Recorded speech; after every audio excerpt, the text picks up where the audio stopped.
Okay, so this popped up in my YouTube, and I thought this was kind of interesting. We got fed up teacher quits with shocking warning. These kids can't even read from Fox News clips. And yeah, like almost 2 million views, like a day ago or two ago. Okay, let me see. A former English teacher going viral after posting a raw and unfiltered farewell video. Former English teacher. Wait, why are they shouting out her TikTok? Okay, hold here for 2x speed. I have too much. Technology is ruining your kids' education. Former teacher calls out tech AI use in the classroom in viral farewell video. She leaves the classroom behind after just 3 years. Listen. English teacher.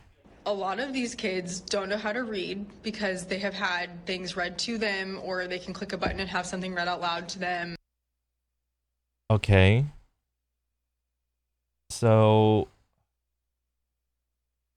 I'm 35. I haven't really been in school in a while. But like, don't kids get issued like some sort of either iPad or laptop or something for like specifically just for school or whatever? I just don't think these kids even care. They don't care about making a difference in the world. They don't care about how to have a resume. They Don't care about making a difference in the world. I mean, this is like one of the first generations where everything is seemingly handed out to them. Um this is my guess. So it's like public education, and I'm just guessing. Public education, like there have been certain like leaps and strides in it, I would imagine. I mean, shit, like if I had a kid and they were in public school and they were getting like a laptop or a little tablet so they could do like a lot of their class stuff on that thing. I mean, yeah, conventionally, that's great. So like it seems like the floor has been raised a little bit, but has the ceiling been raised to kind of match it so you can still have that like same level of gap? Or if it's not like at least like a linear increase in like you give the kids more to start with, better tools, would you expect more of them? Like cuz I think isn't it still like 90 to 100 is an A, 80 to was it like 89's a B or whatever, like that style of grading system? Cuz I remember when I was in like kindergarten or first or second grade, that shit was like 95 to 100 was an A, but then they switched it to like the 70, 80, 90 thing of like A B C D F. So I can see that being like the first breakdown, I guess, in terms of like public education right there. It's like, okay, it's just a little bit of a what do you call it? Um, um, it's like the expectation isn't as high, so it's like we like reduced it a little bit, but like fast forward like 20 plus years, and now you give kids more than 20 plus, Jesus, 25 plus years, then you give them like laptops and tablets, and I know you're not giving them chat GPT, but like I would imagine like the internet is still on it, like Google or whatever. I mean, I don't know. And like Google has like that little read me button or whatever. So it seems like the floor has been raised, but the ceiling has not been raised. cared how to write a resume. They don't care how to write a cover letter because ChatGPT will just do it for them. Yes, I think most adults do this. Like most adults just use like the pre-made resume thing of like cover letter, resume, and you could even YouTube or Google like your basic what do you call it? Like resume format, and it's only like cover letter and page 2 is the resume. Every time I look up like a resume video, it's always like, don't make your resume more than like 2 pages. One for the cover, one for your creds, your credentials. If it's more than that, the person's just gonna be like, oh, 3 pages? Ew, what's this? Ugh. Okay, 2 pages max. But like Microsoft Word Microsoft Word has like a base resume like pre-format thing, and that's been in there forever. Well, not forever, but like anytime I wanted to do like a pre-made resume for like a job or something, I would just go to like Microsoft Word, open up a new document. What kind of new document? Brand spanking new, or like some other thing? And one of them would be like resume. So I don't think this is specifically an AI thing in terms of like resumes. Like Microsoft Word has had pre-made Microsoft Word has had pre-made resumes forever. And I think that we need to cut off technology from these kids. There's no way you can do that. Like, what do you want it to do? Go back to like writing on chalkboard or whatever? Because I would imagine most like blackboards, they're literally just black. They're like marker and blackboards or whiteboards. Excuse me. Like chalk on a blackboard is seen as ancient. I remember going to school and the teacher was like wiping the stuff down or whatever, and me as a little kid, I would be excited to like be picked to like go dust out the chalk from and like clap the erasers together and clean the chalkboard. I don't know why. It was just like because I didn't have a chalkboard at home. This thing was like we're using it all day and then wiping it down, and it's like, oh, I get to make a smoke bomb afterwards, and just like if I could go back, I would not be like raising my hand to like go pout, like clean the little erasers and shit with how much chalk I inhaled.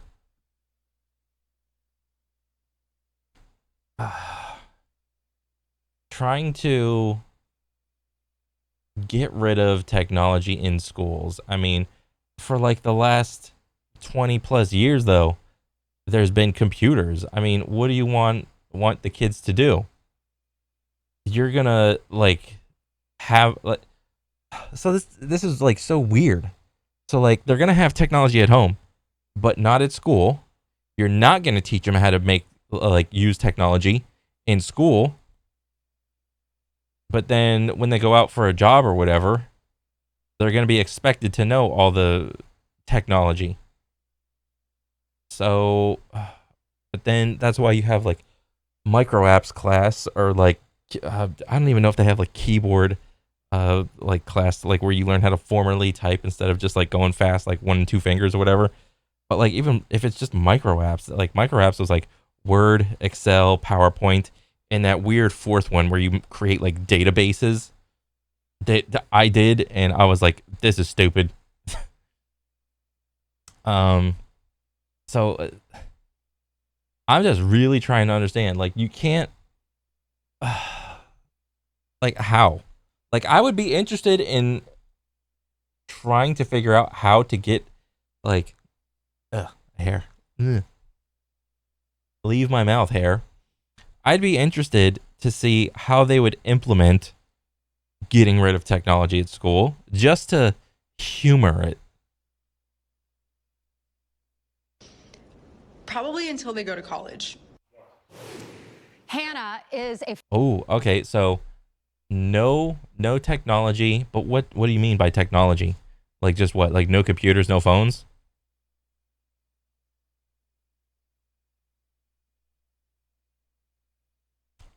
Um I don't know, maybe. But then what's a calculator? No calculators either? Oh, I mean, okay. former teacher, and she joins us now. She posted that video. More than 1 million people have seen it, Hannah, probably more by the time we're on this morning. Why did you post that video? So I taught for 3 years, as I said, and Gotta represent. Gotta represent. my video, I wasn't always a teacher. I actually started my career in digital marketing. So I've been in the digital world for about 5 years now, or since I've graduated. What do And you mean been in the digital world? I'm in the digital world right now. All right, I've been on the internet since like dial-up. What does that even mean? I've been in the digital world. We're all in the digital world right now. That's not something that's unique. and throughout the 3 years, I've taught digital arts classes and I've taught an English class. And I would say that in all of my teaching experience, technology has posed quite a challenge. Mm-hmm. And with AI becoming so accessible to children nowadays, especially I know the kids got subscriptions to ChatGPT 4.0, and then some. teaching in an English or Core 4 classroom, it's been especially challenging, kind of to have the kids comprehend and critical think and think for themselves on certain things. Yeah. So on my It's hard to have the kids critically think for themselves. Well, what things are you doing and practicing and exercising that make it so that they are better at critical thinking? Like what? Like I'm all for like changing like the core concepts of like public education for sure, but how? I mean, she's stating like a symptom that is people like are getting like more and more unable to critically think and think past like whatever's like right in front of their face. They can't like zoom out and see like the larger picture. All right, that's fine. I don't think that's uniquely a kid problem. I think that's a people in general problem as well. It's harder and harder to critically think. But I mean, I'm open to listening. way out, I wanted to kind of raise awareness and just let people know how AI and technology is affecting their children these days. Right. Hmm. I know coming from a Yeah, AI is, and she's probably meaning it in terms of like the AI. The kids are having the AI read to them, having the AI make a paper for them, having I don't know, like a calculator do all the math for like a math problem or something, write a paper, a book report, or whatever. I'm not entirely sure like what grade she teaches, but these are all concerns, valid concerns. I get it, but when they go home, their lives are also probably being affected by AI in terms of what kind of media they're consuming, what kind of just commercials or ads they're watching, also being affected by AI. mother who taught for 33 years. My sister's a teacher in South Carolina. The challenges that y'all deal with, this is even before AI was a thing. I'm sure it's even more challenging now. And clearly, your opinion is, yes, it is. You're a high school teacher. I'm sure your students loved you. We hate to see someone Oh, leave okay, education high school. because of problems High school English teacher. Okay. within the classroom. Give me some examples of what the students are saying to you. Well, a lot of students, and I do want to be clear, I taught a lot of very motivated and bright children. And so I don't want this to come off as if this is all the kids' fault. Ooh, okay, good qualifier. Not all the kids are doing this, just some of them. But, you know, how much is some versus most? This is like if it's enough for her to like start chirping up and saying something, it's probably leaning into like 20, 30, 40% of kids. Like this is like a recurring thing that like questions and just, you know, idle conversation between a student and a teacher that just keep on occurring. That's like she doesn't really have an answer for. Understandable. But I do know that a lot of times in my English classroom, I would ask them to write down a short response or just 5 sentences to answer a question. And a lot of times it would be about 2.5 sentences, and they would say, well, I can't think of anything else to say, or Hmm. Okay.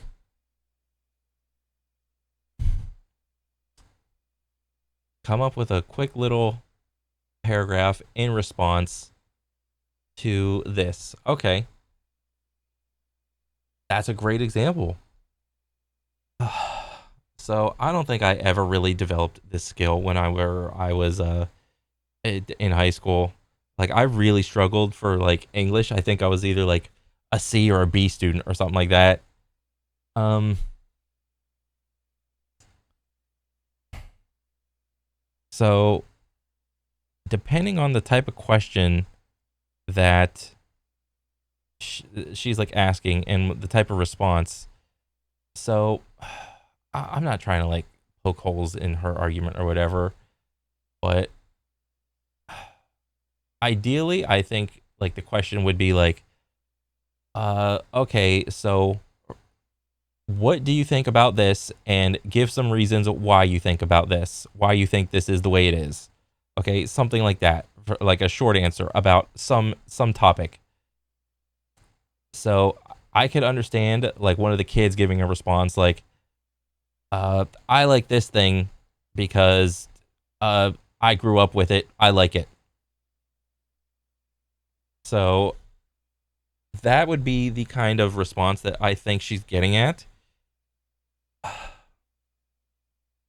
And the critical thinking aspect of it, it is hard because how do you teach critical thinking to like high schoolers? I mean, I was an absolute dumbass when I was in high school. I mean, I'm not too much better now, but like I think I'm somewhat better now. um, but critically thinking for in terms of like English teaching, like how do you teach that? That is a good question, and I don't think she's like doing like a bad job, but like if a lot of the kids are just simply giving an answer of like, oh, I'll just have ChatGPT do it. Well, what do you think? Not ChatGPT. I'm asking you. That is an issue. Well, why do I have to answer in complete sentences? Like, you get the point from what I'm saying, and just Can you elaborate for me, please? Like, why? And then that's the retort that, you come back as a teacher. Okay, you think this and this about a thing. Well, why do you think about that? Why do you think that is the way it is? little sentence. And then a lot of times I would assign essays, long form essays. Ooh. And I know how children write, especially when they handwrite me things in the beginning of the school year. Mm-hmm. And so when a student, how I know how they write, typically would give me a very eloquently and thorough essay on a topic that I know that. Oh my God, I was horrible at writing essays. I don't know what my grade level was when I was like writing some of these high school essays. Like I didn't really understand that most essays are like like at the beginning of a class or a school year, like you're kind of told to write persuasive essays, but it didn't really dawn on me that that's like the main type of thing that you're trying to do for like almost every class. Write me a book report or like a persuasive essay on this topic, the intro, conclusion, and a couple body sentences or body paragraphs on why you think this, and this. That is the main thing. Normally wouldn't come from them. I would ask them, was this really you? And I'd run it through an AI generator. And of course, it would say 100% ChatGPT or AI. And Yeah, and even like what is it? Like one of the main things the teachers use is called turnitin.com or whatever. Like even those are like up for debate on how accurate they are. Because I remember like was it like a year or two ago, somebody just photocopied like a page of the Bible in there, and the Turnitin thing said, "Yeah, this was made by AI." So I'm just like, okay, well, if that's the case, well. and I would speak to the student, and they would more so question of, well, if I have to redo this, how much is it really going to affect my grade? Can I just take the zero? Oh my gosh, trying to take the easy way out. Yeah. Right. Trying to take the easy way out? Isn't that like human nature? Understandably, these are high school kids. You're supposed to be teaching them like the good thing to do, okay? And she's all like surprised and shit. Oh, trying to take the easy way out. But so the kid's critically thinking, oh, I can just forget about all this like little shit that's weighted only like 1 or 2 points to my grade. But when it comes to like the big project, I'm just going to go hard on the big project and then slack off everywhere else, so that when I put all my time and effort in on the big project and I get like an A on it, it raises my overall grade up to like a C or a B. And then I get like a halfway decent grade versus like putting an equal amount of effort into the things that are weighted only like 1 or 2 or 3 points or whatever towards the final part of your school grade. I mean, depending on how you look at it, it's like, oh, are they taking the easy way out or are they being efficient? But, you know, I'm going to do the good thing, or the, what's it called? I'm going to do the genuine thing and just be like, I know what she's talking about. She wants the kids to try with 100% effort at all times, not just put all the time and effort into like the midterm thing and then the final part of the school year thing. Okay, I get it. Is it promoting just a laziness among our children? No, no one is promoting laziness. Lady, show me the things that promote laziness. Point them out on the map or on the school curriculum where the things are being promoted are laziness. You can't. So what kind of question is that? Are you promoting laziness in your classroom, in your school curriculum? What are you doing? What kind of question is that? I suppose, and a lot of them are just feeling as though they don't really need to do the work anymore because AI will just do it for them. Right. And I think that AI can be in a classroom in a very effective way if we teach children in the older grades how to use it properly. I mean, you're in high school. Isn't that an older grade? But the initial video that what you were talking about don't use AI technology in high school, save it for college. Okay, I'll give you that. But if we're allowing them this unlimited access in the classroom to use AI, they're not going to do the work themselves. Yeah, I know you're a proponent of getting technology out of our classrooms, getting the phones out of our classrooms. I still can't believe some schools are allowing that. Thank you so much. I'm so sorry you had to leave the classroom. What are you going to do next? Yes, well, I actually am working in a nonprofit now. I run donor relations, development, and digital marketing for them. So I'm back in what I was doing before teaching, and I'm loving it so far. All right. Well, Hannah, thank you for giving up those 3 years. Appreciate it. We love our teachers. Oh, yeah, I'm sure she's has to put on the face to answer that question. Thank you for giving away your 3 years that you probably put time and effort into, like a bunch of kids and a pension for yourself. Yeah, so happy you did that. And it's like, it's kind of like a backhanded compliment or whatever, but whatever. I know what she means. What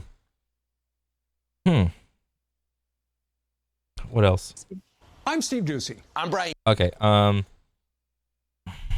AI. Hannah, the former teacher, joins a Fox and Friends to explain why she left the classroom, saying AI tools are making it difficult to teach. Huh. This is very important because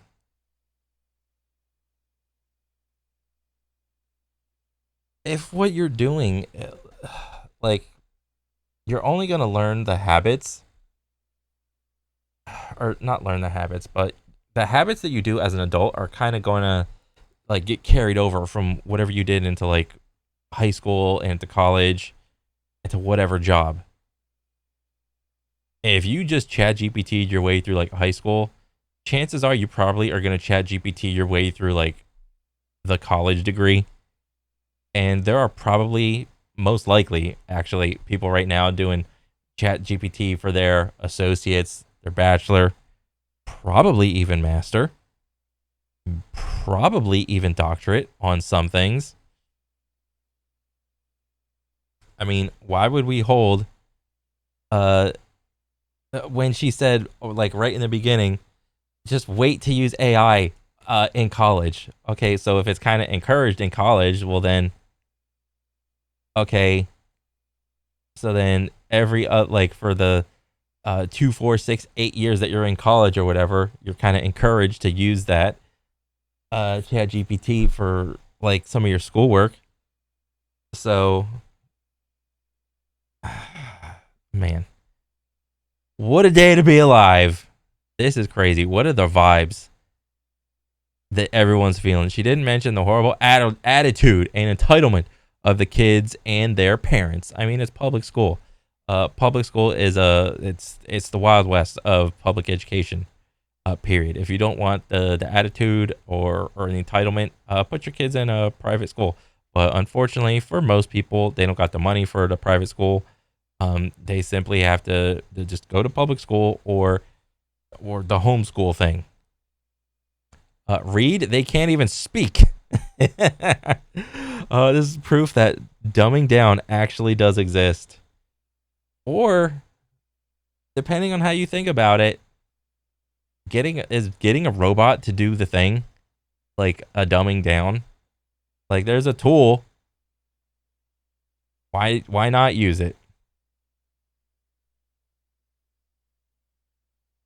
Why would I use a manual screwdriver when I can just use a power drill? Don't blame the children, blame our society and the adults raising them. We no longer hold bad people and bad behavior accountable. Yeah, I mean, that is true. Like, probably like a lot of these people are like, in fact, as a retired teacher, she is so right. Public schools collectively are a mess. Public schools. What about private? What about homeschool? I'm a middle school teacher in South Korea. Here, the students' phones get taken away in the morning and returned when they leave school. In my class, kids are attentive, engaged, and at recess, they actually play sports with each other. Having their phones taken away is the best idea ever. I mean, maybe. Me personally, I mean, it could work. I think it could. But, so like, I'm going to use an example from like video games. So whenever a game comes out and it is in the format of this is X, this is Y, this is Z, these things are here. And then, you know, as time goes on, there may be like little updates or little patches, but for the most part, it's still X, Y, Z. If something in the game gets changed in a drastic way and it's no longer X, Y, Z, let's say it's W, Y, Z, then the entire player base throws a fit. Why did you change XYZ to WYZ? Okay, if you wanted a WYZ, you should have did it in the beginning. All right. So, but then again, I don't think people could have I don't think people had the foresight to see that even in high school, AI is getting abused, which is crazy. So, I mean, taking away technology from like the core part of the day and then just giving the phones back but like, cause like, what is it now? Like a lot of kids are just given like a little laptop or something. So what, are you going to take the laptops away or the tablets away? I've been a teacher for 24 years and am retiring in 2 weeks. And this lady is 100% correct. I mean, this is the vibes I'm getting. Like, she's just spitting facts at this point. This is an issue. I mean, you could try, but then again, what's one of the arguments that is going to get used against taking the phones away? Well, not just because like some schools are like already taking the phones away, but then some parents are gonna be like, well, what if there's an emergency, I gotta call my kid? That's like the main excuse that I hear all the time. I don't exactly know the right answer for this. It seems like the vibes is that everybody wants to take the technology away, but who gave it to them in the first place? I don't know. That's my question. Overall, cool video. Did not know about this. This is like a blind spot to me, but we'll see what's gonna happen. But other than that, that's it for me. I'll catch you guys on the next one. All right, later.